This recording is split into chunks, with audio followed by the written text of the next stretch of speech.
Hello there's mga Mars, mga parts, mga tolls, kung ano pa. Eto na ang lahat na pagbabalik. At dito yan sa Caution Hot. Kaya if you're looking for a spicy noodle spot, lalo na ngayong tag-ulan, there's one in Teacher's Village, QC. Tara, let's go! So they have a simple one-pager menu.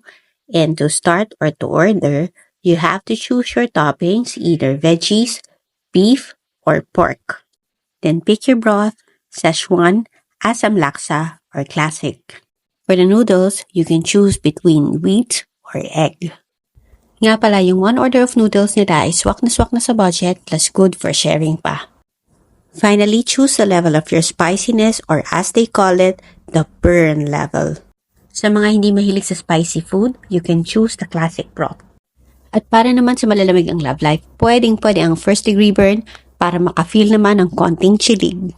Kami naman, we ordered Asam Laksa with second degree burn na mapapaay labuyo ka talaga sa anghang at sarap. Sa mga walang jowa naman, bagay na bagay ang third degree burn para hindi nyo maramdaman ang lamig ng tag-ulan at ang lamig ng Pasko.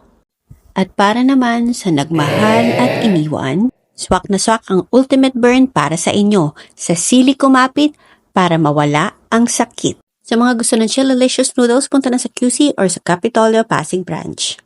If this happens to be your first time, follow me and subscribe on my social media platforms.